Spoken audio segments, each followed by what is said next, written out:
Spencer, it's incredible to be here with you today. You are an award-winning Teach for America teacher.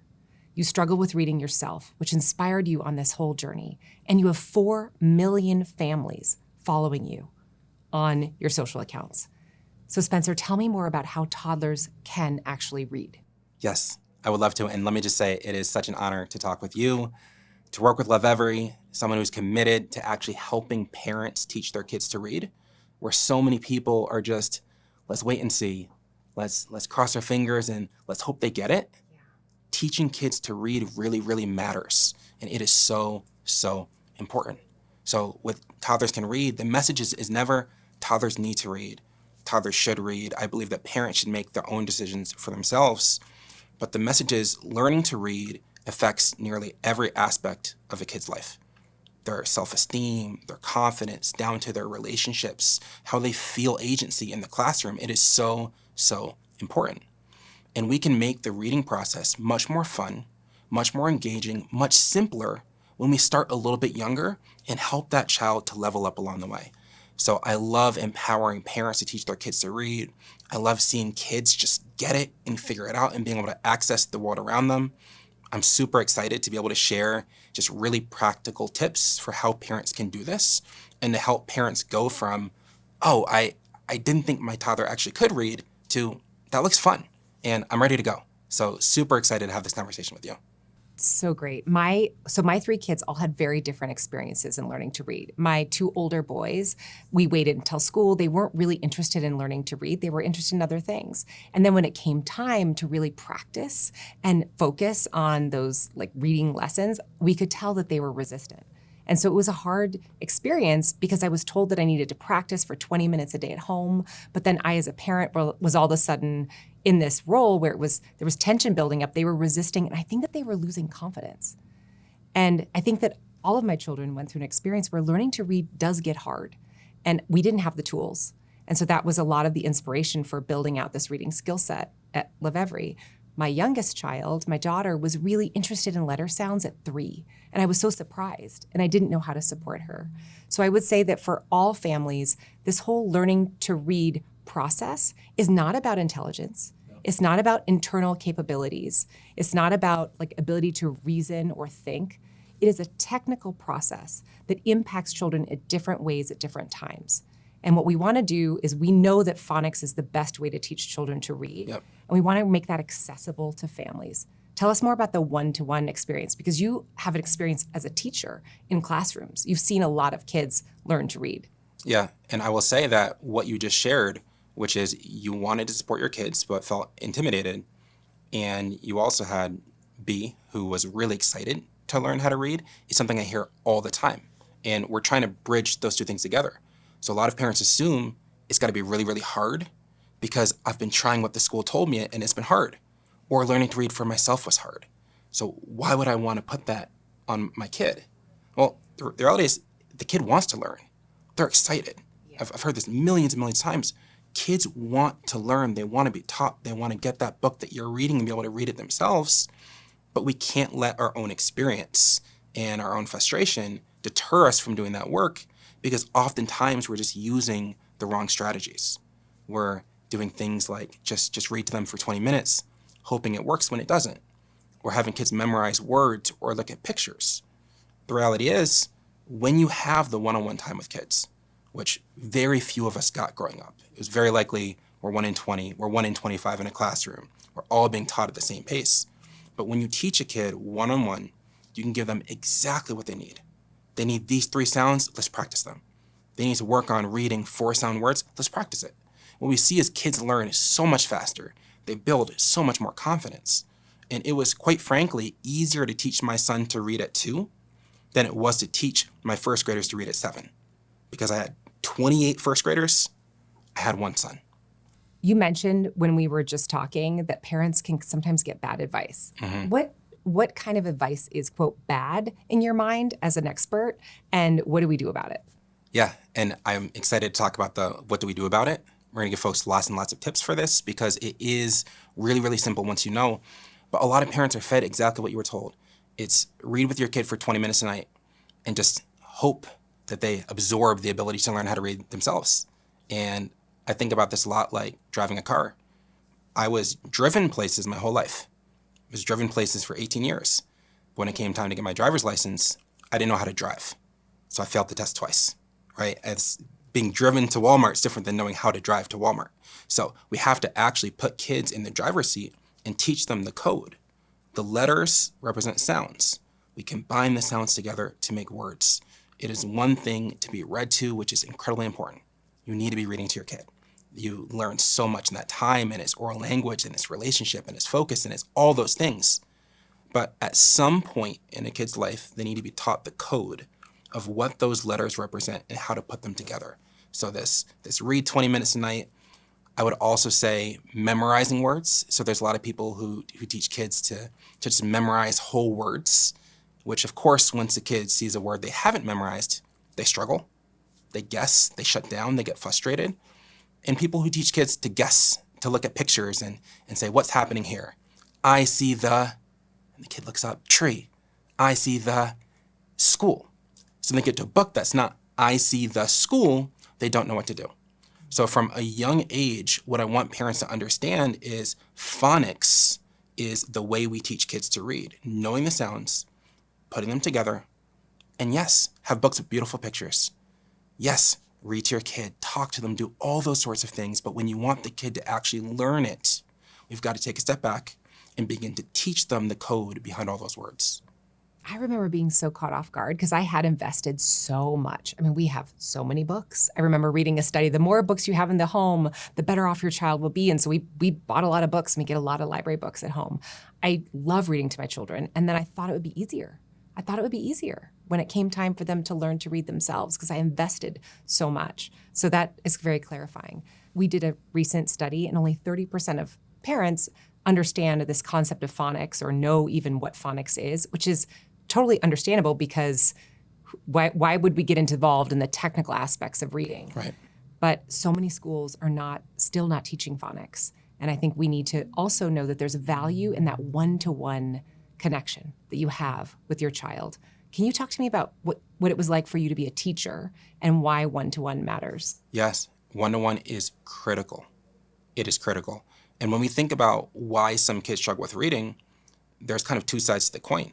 There are schools and programs that are not teaching phonics. So all of those strategies I said, just read to the kid, guess words, look at pictures.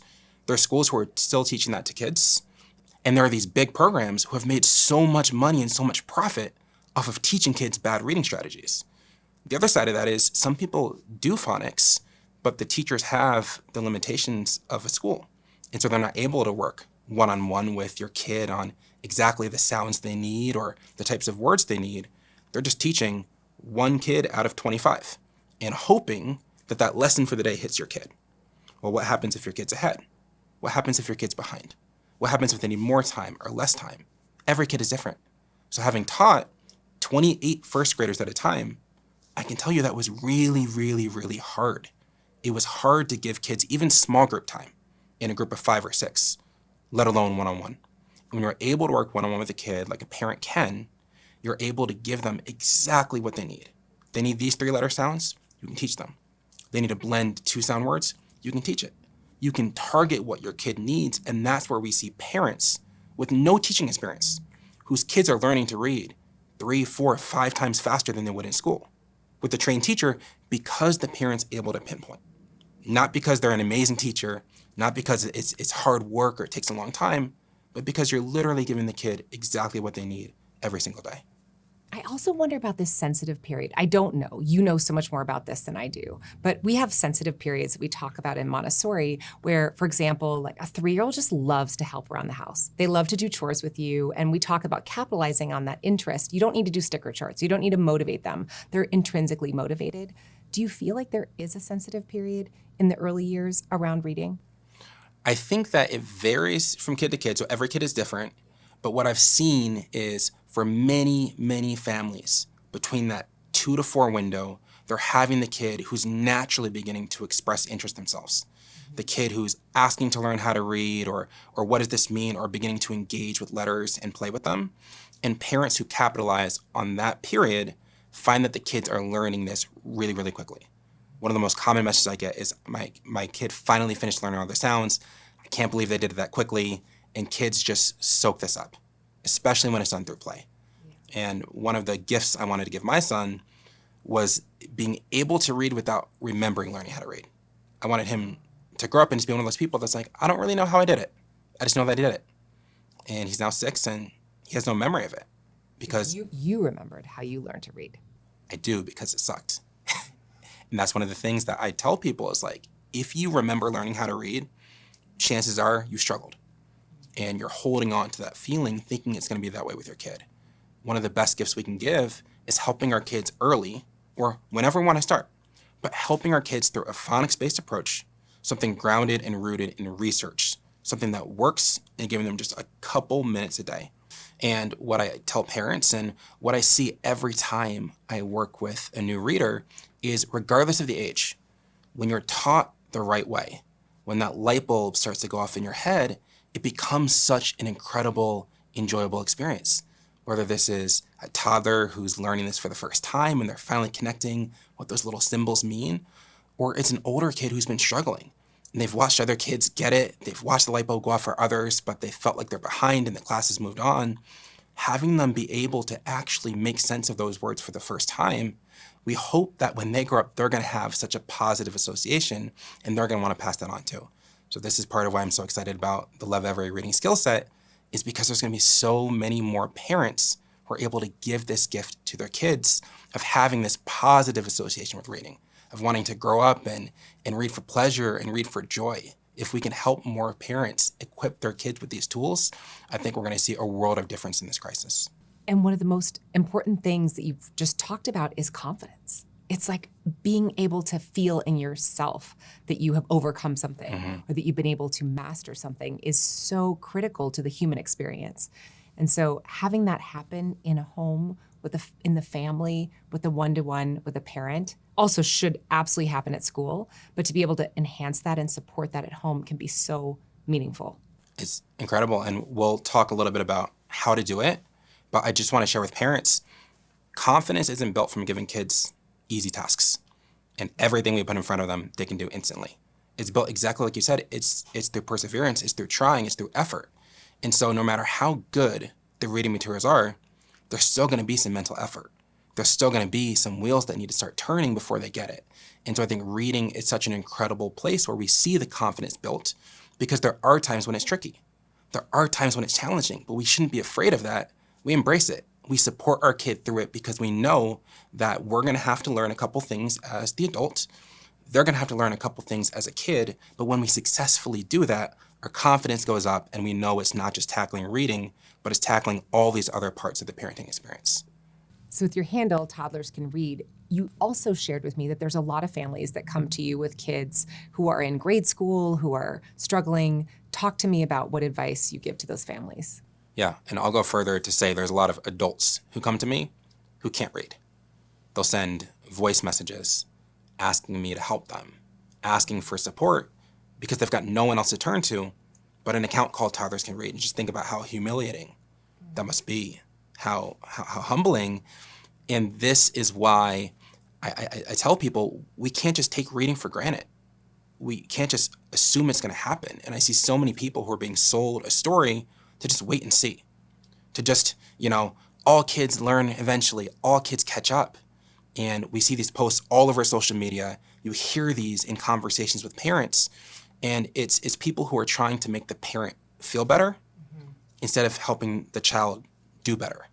And so it's a really problematic statement that gets made. And I try to help people understand we can kind of hold two things at once.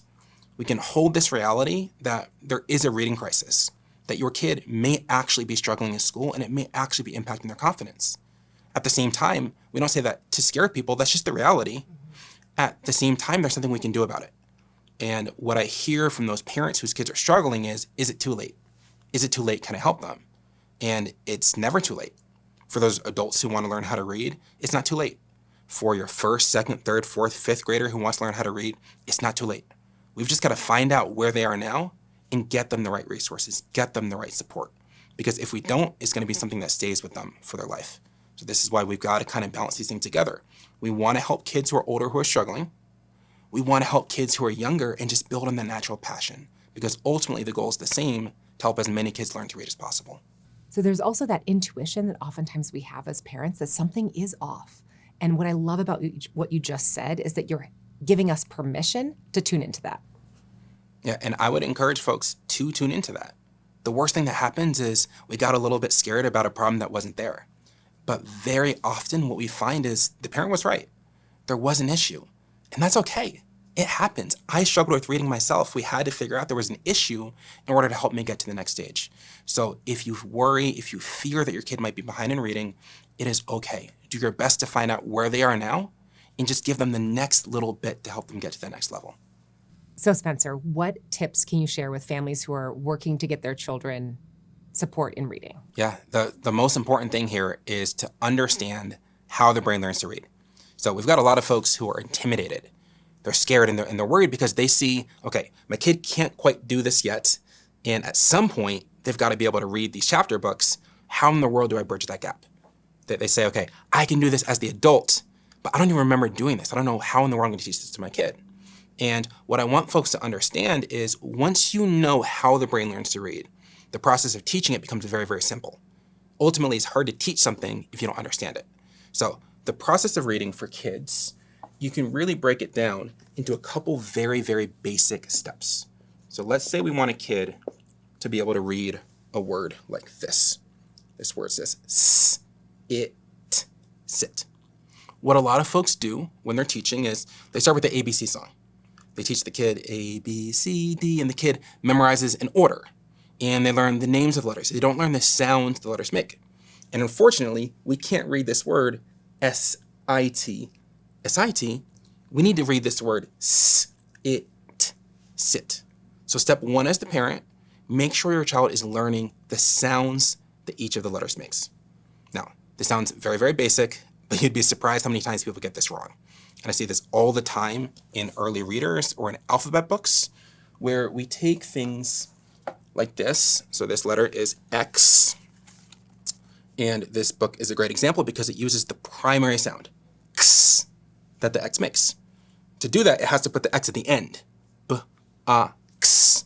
But it's there, so the kids can understand the X, that sound it makes is X. A lot of times when we're teaching kids, we'll put a picture of a xylophone, or we'll have this secondary sound that the letter doesn't make very often, and so the kids get confused. And they say, okay, I thought the sound was this, but you're teaching me X says Z. And that makes learning to read really, really complicated. When we're just getting started, there's 26 letters, we teach 26 sounds. The primary sound the letter makes is all we have to teach. We can worry about the rules later. We got like letters like C, right? It says K, and it says S. Parents get worried, just teach, it says K. We'll get to everything else down the line, right? So very, very basic process. We have the sounds, we're teaching those 26 basic sounds. Then we teach them how to blend those sounds into words. Blending just means stretching. So I can't assume because my child knows S, it, that they can now read the word sit. I've got to teach them how to stretch. I say, okay, follow my voice. Let's try it.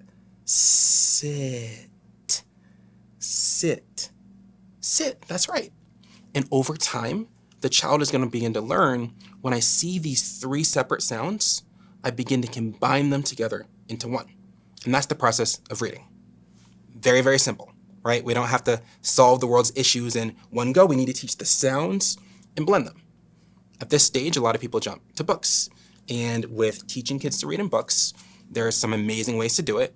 There's also some kind of challenging ways to do this that can actually break a kid's confidence. And so I see very, very often is parents will say, okay, my kid's starting to read. Let's put this beginning reader in front of them. The stores are full of these beginning readers that are leveled. Stage one, level A. You know, it's super, super random how they categorize these books. They put it in front of the kid and the kid can't read it. They shut down because we've got this long character name in it, or we've got this scene or this setting, or we've just got random words that the kid can't actually decode. So we want to take books that are going to focus on these 26 basic letter sounds, have words that are 2 or 3 or 4 sounds at a time, so our kid can transfer the skill they learned and begin to actually start reading books. So for example, with these Lovevery books, something I really really like is that we keep it super simple with words that kids can actually read. So this is d, g. That G is making that g sound instead of j. So we're using the primary sound. We're putting 1, 2, maybe 3 words on a page at the beginning and letting kids begin to build their confidence. It's not just about can they read the word, it's also about stamina. And are we putting too much in front of them so they get tired and they shut down? So these books are super, super intentional. Words the kid can decode, only a little bit on each page, and they begin to actually see themselves as a reader. These are those amazing videos we get online of parents saying, my kid finally read their first book. I can't believe it. They send the video in of the kid doing it, finishing. This is where we say, okay, now our kid is reading. And what we do is we gradually move up. If we've got good books, okay, we gradually move up, and we're still gonna have words that are decodable, but now we're gonna have more words on every page. We're gonna have books that are a little bit longer, words that might be 3 and 4 sounds instead of 2 and 3 sounds. And we gradually work our kids through a progression. This builds their confidence and it builds their reading ability. Over time, we get to the advanced stuff. Because parents always ask, but what about this word that breaks the rules? Or what about this letter that makes the 2 sounds? We have time for that. We get to that. First, we build the basic reading ability. Then, just like we taught those sounds, a couple sounds at a time, just like we taught them blending from 2 sounds to 3 sounds to 4 sounds, we begin to teach them those trickier sounds. We teach them those trickier words, and step by step by step, they begin to work their way towards those bigger and those longer books.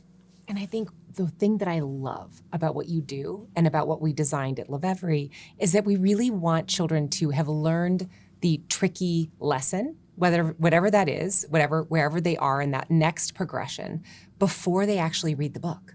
Because with my own children, they were learning to read through a book, which actually can break their confidence and then make them resistant to wanting to read. They've got to know the skill before getting to the book. And I think that's where a lot of resources have fallen down for families, is they don't give that micro progression of skill building and that teaching of the reading phonics lesson before actually getting to the book. Yeah, it's really, really sad. We see this in the world of early readers. So few people have focused on making quality resources for parents. We see these things are outdated. They've been here for decades. No one has ever worked to improve them. But also in the actual instructional content. We see these random leveling systems where we have level 1 or level A or step 1, and every single one of them is different. Just because it's a 1 or a 2 or a 3 doesn't mean it's something your kid can actually read. It just means that someone somewhere picked this number, they thought this thing would sell, and now you're trying to teach your kid to read with it. And unfortunately, a lot of parents with great intentions who are taking the time to work with their kids are struggling, assuming teaching has to be hard, assuming reading has to be hard, because you're putting something in front of your kid that they're not ready for yet. And what I love about what you shared about your experience, I think about it with like sports. Like we don't like learn to play basketball by playing like competitive basketball games. We have practice. We learn how to dribble. We learn how to pass. We learn how to shoot. We teach the skills, and then we scrimmage, and then we play games, and we gradually level up. In any other area of life, we know that we've got to teach the thing before we perform the thing. But in reading, we're just like, all right, let's perform. Here's a book. Let's do it. You can't do it. You're a bad reader. And that's not fair for our kids who are trying their best.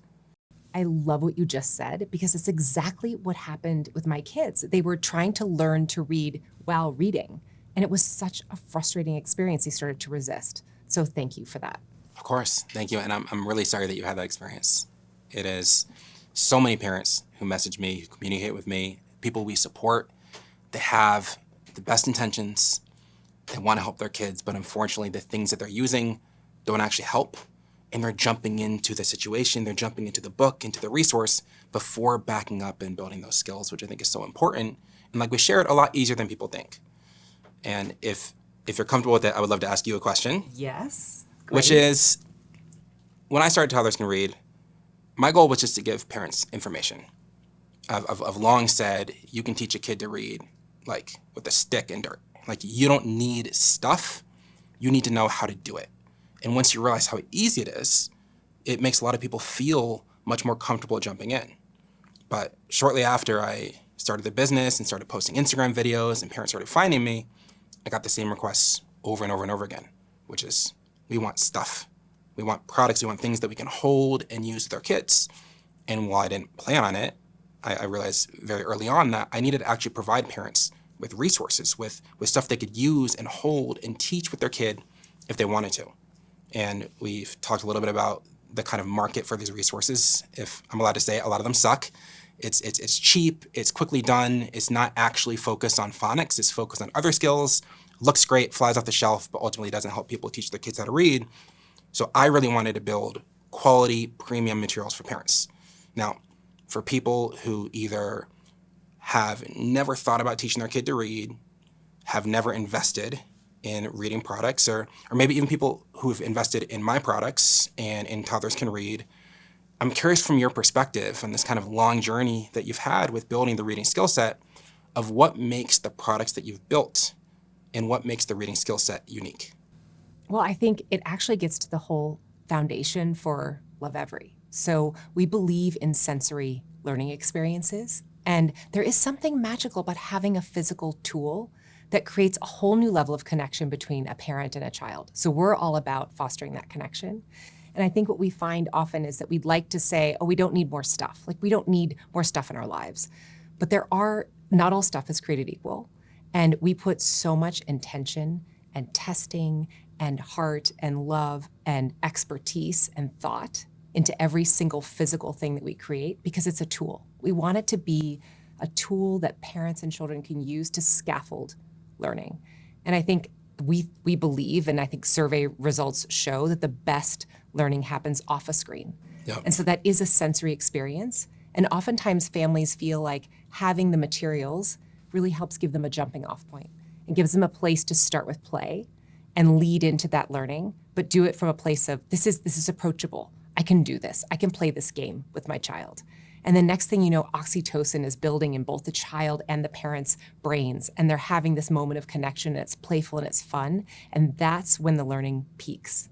So we wanted to build a program that was playful, that was approachable for families, that involved sensory learning, learning off a screen, learning that's really with their hands and their bodies. And then we really wanted to build a set of early readers that broke every single phonics rule into micro progressions. So we never wanted to catch a child off guard. We always wanted them to feel prepared when they got to that book, that they felt confident that they'd already learned the lesson. So they were practicing with the books and not learning to read through the books. And I think you nailed it. When I look at these products and I think about what parents have been asking for, what they've been looking for something that the kid wants to do, that they look forward to, for that bond. And something that you mentioned about screens, I see more and more reading companies popping up where it's just put the kid on a screen. And you go to the website and it's trying to advertise like the parent's still involved over the shoulder, and it gives the parent a script to read. And I can't tell you how many kids I've seen who can like read on the screen, but then get to the book and don't pay attention because it's not lighting up and it's not moving, it's not dancing. It's a completely different experience. Even if the screen works, which oftentimes it doesn't, that doesn't translate to books where we need kids to be able to focus and engage. And you miss out on all of the beauty of the interaction between parent and caregiver and that child. So I think it is beautiful what you've created, which is something that parents and kids can do together versus putting the kid on a screen. Something that actually is going to teach the kid to read versus teach them to guess or to memorize or to just kind of hope they get it eventually. I think it's really, really special and really, really important. And again, I'll say, because I've been saying this for years, you can teach your kid to read with nothing. If you know how to do it, it's a lot easier than you think. And for some folks, it is going to help to have some sort of resource to support on that journey, so you don't feel like you're kind of doing this by yourself, but you've got something that someone's vetted and approved and researched for you in order to support you on that journey. Spencer, I 100% agree. And it is absolutely incredible sitting here with you after seeing you on Instagram, after watching you do your magic with so many children and so many families. This partnership could not be more of the moment and more important to Lovevery. We are so excited about what we can do together to impact early literacy. Thank you so much. I am honored to be here. And as I've shared with you, personally, I have never partnered, worked with, considered any company before. It's been just, I'm Spencer, it's Toddlers Can Read, this is what we do. But to work with a company like Lovevery that has such incredible trust from customers, that has such a commitment to making good products, and that's put the time and effort into understanding how reading works. To me, I feel like there's no limit to the number of families, the number of kids that we can help serve. So I am super excited too. And when you said that you have used this for your own children, you use Lovevery, you knew Lovevery, it meant, you know how much it means to me. It means the world to me that we were in your lives with your son before we even knew each other. So thank you. Thank you.